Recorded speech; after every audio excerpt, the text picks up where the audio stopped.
Hey, it's Jack, and this video is called The Number One Way to Be More Authentic. Hey, I'm Jack Butler. If you're new to the channel or you haven't yet subscribed, come on, let's do this. Go ahead, click that button and then tap the bell notification so you hear of new videos as soon as they come out. I speak on relationships and personal growth, and I release at least 2 new videos every week. And here I'm cold. The snow has been coming down all day here in Colorado, and I wanted to get out and thought I'd not be a fair weather YouTuber. I'd get out, embrace the elements, and shoot a video for you guys. So let's get into it. What is the number one way that you can be more authentic? Well, the number one way you can be more authentic is to drop your self-image. Number one way that you can be more authentic is to drop your self-image. What that means is to relax the identity that you hold about yourself. Relax the way that you think of yourself. Relax the idea that you actually know who you are. Anytime that we have a fixed view of who we are, what it can tend to do is limit our ability to be with our full experience or our authentic experience. And it can kind of limit our ability to be with what might be true about ourselves. So it kind of limits us, it kind of separates us from a truer, more accurate, more authentic view and experience of ourselves. Now, this might sound a bit counterintuitive, because a lot of times in the personal growth world, people are talking about how to occupy an identity, right? Maybe you want to set up a new business and you want to really get into your identity as a business owner or as an entrepreneur. Or maybe you're about to start a family and you really want to step into the identity of mum or dad. Or maybe you want to have the identity as someone who really loves themselves. You want to have a self-care identity. Occupying a new identity or role fully can be really powerful. So the distinction that I want to make for you is occupy, not identify. So occupy a role, be a mum, teacher, brother, firefighter, entrepreneur, mentor, guide, whatever your roles are, occupy them. But don't identify with them. Don't be so limited or attached to that identity that it starts to limit how you can show up.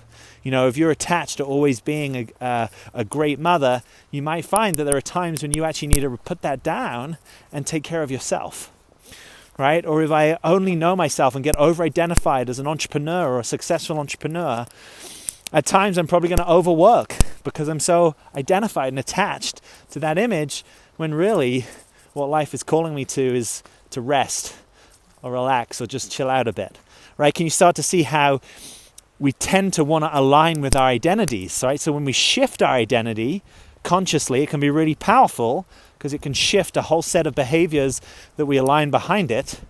But if we attach to it or we concretize around it, suddenly it's like it has us rather than we have it. You may have heard me talk before about personas, right? Persona is the Greek word for mask. And the persona is what allowed in classic Greek theater, I'm led to understand, the actor to play many parts, because the same actor could come on with a different mask, right? So our personas are sometimes masks or ways that we show ourselves to the world. And I'm not making personas wrong. They can be beautiful, interesting, charismatic, all sorts of things. But if we get attached to a persona, suddenly we find ourselves we're limited, right? If I've always got to be the cheerleader, I've always got to be the good boy or the good girl or the listener or the advocate or the strong one, right? If I've always got to be strong, what can I not be? I cannot be weak. I cannot be fragile. I cannot be vulnerable. I can't be sensitive. And these are all important aspects of being an authentic self. Right? No one is just strong. No one is just vulnerable. Like, we are complex mixes of different experiences and traits and tendencies and energies and dynamisms at different stages. So it's like the fewer labels that you have on that, the more at any time the self that is you can be revealed. That's what it means when teachers talk about the revealed self, is a self that's not taking itself to be a self. All right, that might sound a bit out there. You might be like, hey, Jack, are you tripping out on some weed right now? Well, no. But it just means a self that is free to experience itself because it has few labels or few personas or few identities that it's limited into, can be what it needs to be at any time, right? It's a bit more, let me show you this. Let's be back onto the creek here. It's a bit more like water, that water can take the shape that it needs to take at any time, right? You can put water in different containers and it takes different shapes. And yourself might become more porous, more fluid like that, the fewer beliefs you hold about it, the fewer cherished beliefs you have, right? Our cherished beliefs are those core beliefs we have about ourselves, right?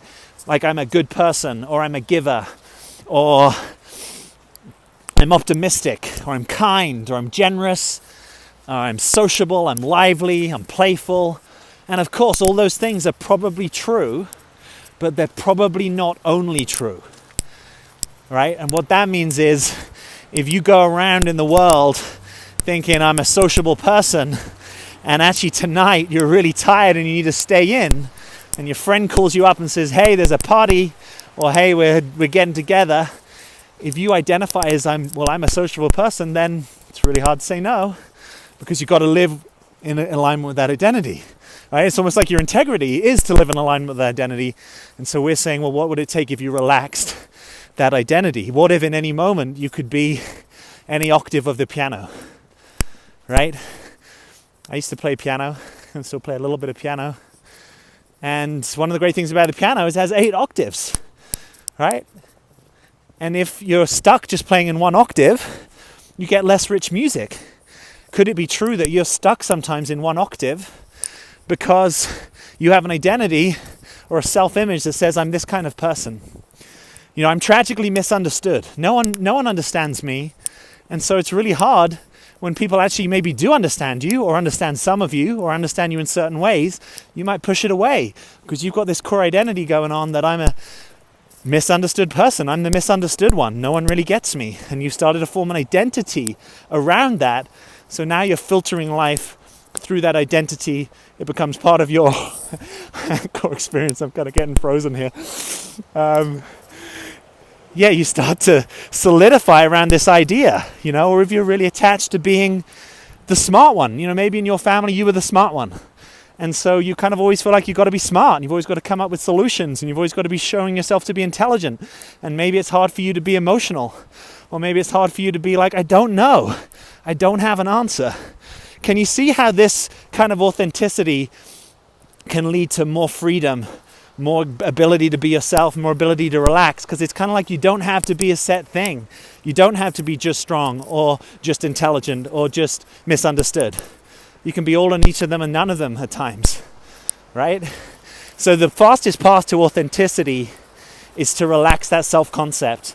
And one of the reasons that this is hard is because that self-concept is what gives us a lot of certainty in life, right? If I go around saying, I know who I am, then I often know my view on something, I know my opinion, I know the way to proceed. It's kind of like, it's a powerful stance sometimes to be in the world with a fixed sense of self. It just might not be the truth when you orient towards your own authenticity or to a deeper path of inner work. Right? So there's plenty of people out there doing, quote, powerful things in the world from a very fixed sense of self and a very certain sense of who they are and who they're not and who they take themselves to be.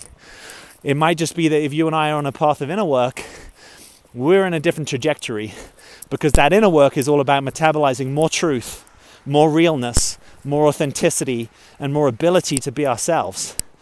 And I hope this hasn't been scratching. I apologize if it has. More authenticity and ability to be ourselves means what is actually true and happening in my experience. In my experience, I'm pretty cold right now. In my experience in this moment. And if in this moment I'm experiencing resentment, but my self-image says I'm a kind person, it's very hard for me to be with that resentment, to acknowledge it even to myself, let alone potentially reveal it to you. Or maybe a classic one, particularly for a lot of us guys, but not just for guys. If you know yourself as the strong one, I've coached many women over the years who have identity around being the strong one, the reliable one, the one that shows up. And actually what they really need more than anything is to have a good cry and to lean on someone's shoulder and to stop having to hold it all together, right? So there can be something really powerful about relaxing the idea that I'm only the strong one. Now, here's the cool news. If you've been showing up a lot of your life with your strength and the ability to take care of other people, you won't lose it. It's like you've earned your stripes. It's in your locker. That's in your toolkit. You can pull it out and deploy it anytime you need to. There are times in life where it's amazing to be able to show up as super strong and put your feelings aside and just grin and bear and get on with it. But we don't want that to be the core way that you constellate your life, right? Have it more as for deployment when necessary. You know, it's kind of like the military. Like in extreme circumstances, there may be a reason that we need to deploy the military, right? And we can get into all the politics of that. But you get my point. Rather than every day we're just going around acting like warriors and having to act militarily when there's plenty of other ways to be in the world, plenty of other ways to be with people. We don't want to paint ourselves into a corner, but that's often what we're doing with ourselves. We're painting ourselves into a corner because we have this fixed sense of who we are. Now, here's where this is complex. Sometimes to change your life, if you're stuck in a rut, or maybe you feel lost, or maybe you lack purpose and energy and initiative in your life, sometimes there's just something really powerful about saying, I'm going to claim an identity for myself, right? I'm going to claim an identity. I'm going to make some money, or I'm going to work real hard, or I'm going to be a family person. I'm going to double down and really take care of my family. So there's nothing wrong with that. That's like doing it consciously. We just may want to have its right time and right place, and not that we're doing that all the time. Or maybe we do it for a season. You know, I've had times where I've been really against the wall. I had to work hard to put a foundation beneath myself. And at those times, yeah, I kind of lent in a bit to my identity to do that. But if you're doing that all the time, you're missing out on some of the richness that is you, right? It's almost like the less identified you are to your own self-image, the more all types of experience can be welcome, the more you can have an okay view of different types of experiences, that it's equally okay and equally as interesting perhaps to be optimistic as it is to be pessimistic. That you don't just have to be one or the other. Most people fixate on one side of that, right? They're either generally pessimistic and they always tell you what's going to go wrong, or they're generally optimistic and they're always attracted to the high side and light of life. But then it's hard for that optimistic person to be in a sober view of reality, right? Because sometimes the outlook isn't particularly optimistic and we might have to learn how to be with that. Or generally, if we're only optimistic, we can't be with the darkness. We can't be with the reality that we have darker places within us. We have shadows. And there are situations in life that are really constrained, restricted, unfree. And the freedom isn't to pretend that they're not free. To pretend that they are free. The freedom is actually to be with the restriction. Right? You can kind of see how this gets a bit paradoxical. That being free has more at a certain point about being with your unfreedom, the places where you are limited, restricted, and being more comfortable being with those places, rather than having to pretend or always use your resourcefulness to reframe situations and get around them, be nimble. That's great in entrepreneurship, but as a strategy of self-development, becomes limited because your ability to grow will now be more about your ability to cultivate a relationship with boredom, right? For most people who are optimistic and always look on the high side of life, their growth is actually getting down in the dirt, getting stuck, being okay with feeling stuck, with feeling bored, limited, restricted, and frail. That's more the general direction of development, because that's the stuff that the authentic self wants to experience and gets left out, where you skip over yourself, pretend it's not happening, reframe mentally so you can maintain an optimistic worldview. And of course, optimism is incredibly powerful.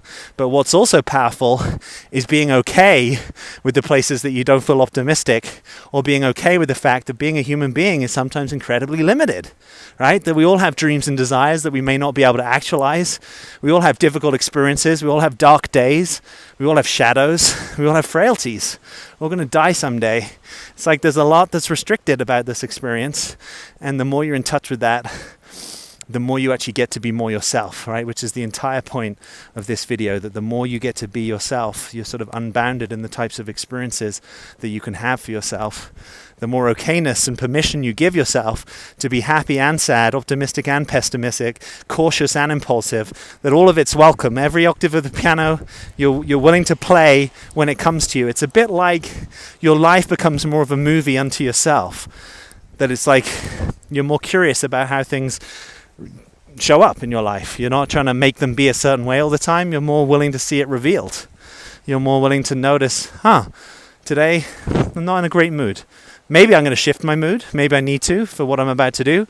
Or maybe I can just sit with the fact that right now I don't feel great, and that's actually okay. I don't have to make myself better all the time. Today there's some sadness.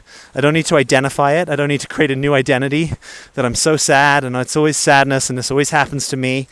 What about if I just get to be with my sadness in as direct a way as I am able to, and that's actually all that this moment is asking for? And here's what I found. When I first started really practicing this, which is probably about 6 years ago now, I had a story that I couldn't just really follow my energy levels because I thought I would just be a really lazy person. And that the main thing that was keeping me motivated was when I started to feel apathetic, was that I kind of beat myself up and push myself into action. AKA, my inner critic was kind of running the show. And it took me a while to practice and notice, what actually happens if I'm able to let myself follow my flow a little bit more authentically. So when I'm tired, of course I can't do this every moment, sometimes I have commitments, but if I'm tired and I have the space in my life on my calendar to take a little nap or rest, or just to stop and pause and meditate, what actually happens? And what I found, not that it has to go this way, but oftentimes when I allow myself to align more authentically with my real energy in the moment, if I'm feeling tired, sometimes, remarkably quickly, I can find a new lease of energy because I actually honored authentically where I was in the moment. You might want to practice that. Just notice, it's like the simplicity of being an animal in some ways, right? The simplicity of when I'm tired, I rest. When I'm active, I move. When I'm hungry, I eat. And of course, there are strictures and life restrictions in terms of commitments and calendars and other people and work schedules and all those good things. But even if you did this 5% of the time more, or just the moments that you're really, really tired, you gave yourself permission to be really, really tired and notice what it was like, that maybe that could really help you be more authentic. One way of thinking about authenticity is, how aligned am I with my actual authentic experience in this moment? If my authentic experience is, I'm really, really tired, but my head is telling me, come on, Jackie boy, let's get to it, son. And I'm trying to motivate myself, then I'm not really being true to my deeper experience. And there's a working surface here that's complex, which is, we also get to impact our experience, right? We get to motivate ourselves or pep talk ourselves. But I'm saying, for the moment, let's just put that aside. Let's leave the pep talks out and just try and notice, as best you can, even if it's not super clear to you, what is your truer or deeper or more real experience in this moment, and how can you align with it? And you might not be in a work culture where that's welcome. You might not be in a family or culture at large where that's welcome. But maybe you can practice it of an evening, or a quiet Sunday morning, or over your lunch break, or a time where it's a little bit more appropriate for you to get closer to yourself and notice what's real in your experience. Now, you might find the more that you do this, the more that you want this in your life. So for some of us, the more we taste our own authenticity, the more we get a taste for our own authenticity, and we want more of it, and we start to renegotiate things in our lives. We start to align more with, where do I feel most authentic in my friendships? Where do I feel most authentic in my work? Perhaps I can still continue doing the career or work with this company, but there are a few things I want to renegotiate. Like, it's no longer authentic for me just to stay late and work when I'm really tired. Or maybe it's not authentic for me to do this particular aspect of my role, so I want to renegotiate that. So part of being more authentic, if you get into the slightly crunchier places, is often is learning how to renegotiate commitments and agreements with yourself and with other people. Maybe you've been showing up as a caregiver, and so maybe you have a commitment to take care of several of your neighbors, and maybe right now that's actually exhausting you, and you want to renegotiate that commitment. Or maybe you have a commitment to go to the gym every day, but that's sort of based upon a super mum persona. And what would be more aligned for you is to actually go 3 or 4 times a week and then perhaps do something else. Maybe you want to move every day, but you don't necessarily need to go to the gym. Right? Or maybe your renegotiating commitment is, I would love to continue to do this role, but I don't want to take work home anymore. So if I'm going to continue in this role, I don't want to be contactable on the evenings and weekends. And maybe that's an authentic boundary for you. Or maybe it's an authentic boundary that you can move towards over a period of months as you become clearer what you want, and that you give people a heads up that you're looking to make some changes in your life. So, all of this to say, there's plenty of ways that you can be more authentic. To loop back where I started, the main place is noticing, is there an image or an idea about yourself, an identity that you hold about yourself that is actually trapping you in an inauthentic orientation to your own life?